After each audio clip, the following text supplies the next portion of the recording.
Women lately, by the droves, are diving into domesticity with a sense of moral purpose. That was a part I found very interesting.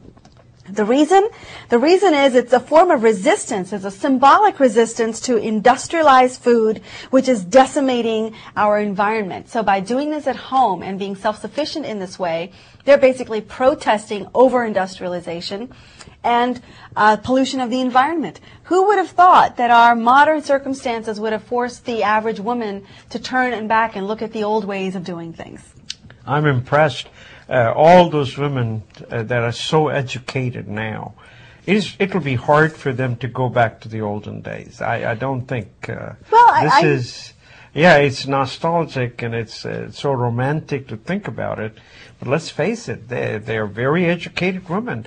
Yes, it could have happened if we had a woman president 20, 30 years ago. Well, the country would have never moved on to giving China all the manufacturing. I have a different theory on this. I think it has to do with the fact that baby boomer generation, where women had not achieved these big posts in their careers and their lives. There were no women examples of this. Women finally have gotten there. You know, we've seen a presidential candidate. We've seen a woman become the head of IBM. We've seen Indra Nooyi get to the top of Pepsi. Yeah. Right? So these women have already proven what they've needed to prove to themselves and to the women that are following beneath them. But there are women out there, this is a phenomenon, folks, that's been well established. Many women who climb the corporate ladder are now turning back to say, I want to quit my job and raise babies. Can you imagine Hillary Rodham Clinton? I remember her statement that she says, I am not one of the housewives who's going to make cookies. And now she wants to retire from the public service, and I don't know what she's going to do, but one thing I can assure you, as a mother, she will certainly take care if Chelsea has children. Of course. I mean, I look at myself. Sometimes I think I could be a wonderful career woman, but if I don't know how to sew a button on my coat, I've lost something of a domestic skill that I should have. I do it. Hey, I know how to sew a button. Yes. I'm bringing my coats over to you. Folks, we all know that India's recent boom in economy started with the call centers, right? The call centers and maintaining old American code, which really started way back with the Y2K bug. Do you remember the Y2K bug? All the computers were going to die. 2000, yeah. Well, the Indians were phenomenal at maintaining those old systems and making sure they didn't get affected by that Y2K bug. That's what started the call center phenomenon. Well, here we are a decade later, and this is a great article in the Post by Vivek Wadhwa called Why Silicon Valley Should Fear India. Why? Well, India's information tech sector may have started by running call centers and maintaining old code, but today it starts more IT services companies than anywhere else on the planet. And Indian entrepreneurs are developing high-value technology products based on intellectual property.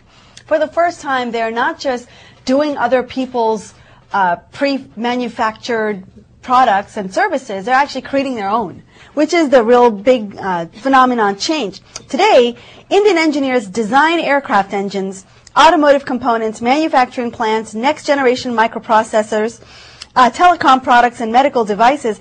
Indian IT has grown from almost nothing in 1980 to an estimated $88 billion in revenue in 2011. Yeah. According to IT trade group NASSCOM.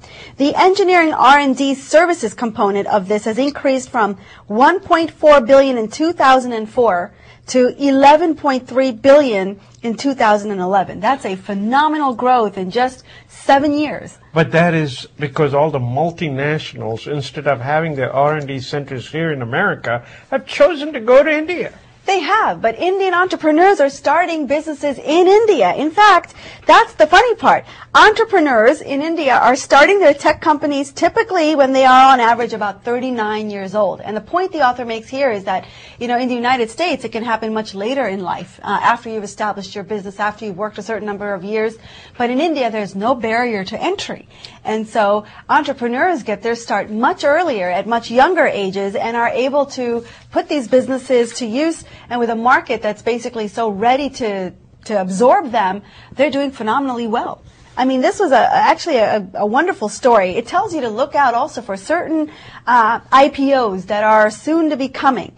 The two that did really well recently, MakeMyTrip.com and India Games, are now both worth over $100 million apiece. That's true. But the ones that are coming now that you should keep on top of your list are Flipkart, which is a lot like Amazon, Global Ad Network, InMobi, which is like DoubleClick if you're in the media space, and India's Groupon equivalent, Snapdeal.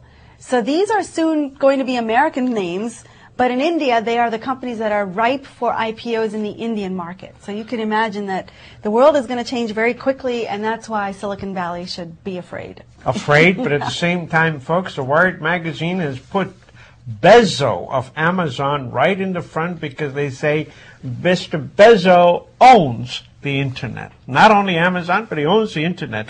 The number of products, it came out as a bookseller. And now the number of products Amazon sells is just amazing, So I don't really think that we have too much to worry about. They have a lot to worry about because we can at any time put up with just as good a website as they have, but we are trusted more. I think the brand names of the United States, the Coca-Cola, the IBM, and the likes, they are really trusted more. And in this world, when you want to go on the internet, you only want to deal with the companies that you actually know. Not that it is cheap of a company from a Timbuktu. You're certainly not going to send your money over there. So America is doing very well in that part of the world too. And I think India still has some challenges. In spite of all of this entrepreneurial growth, one thing India does not have very many of are venture capitalists or angel funds. That's right. Drivers. So, I mean, there's still a ways to learn from Silicon Valley, but India's certainly catching up fast. Now talk about innovation by Americans. Here's a company that says just push the button. Basically, they make jackets, gloves, socks, and others, and they're electric. In other words, you can recharge them and go outside and in a frozen weather, just push the button on your jacket and it'll warm up. As much warmth as you need.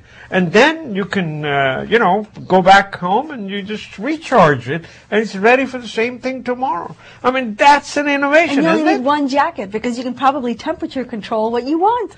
But the bigger thing is all those old people that want to leave Washington and go to Florida. They have no reason to anymore because their jackets are going to be warm. Now, if they can have their driveways warm, so that they can go pick up the newspaper in the morning, because many of the falls to the old people happen on those slippery slopes of snow. Folks, how many times have you wanted to just take what you drew by hand on a piece of paper, napkin, envelope, and put it on your computer screen? Well, not all of us carry around scanners, and not all of us have access to a scanner. Well, what if you had a pen that could record the way you draw, and just by using that pen, the computer would magically create that drawing for you on the computer screen? Isn't that amazing? There is actually a pen that's been invented that can do that. It's called the Next Gen Pen, and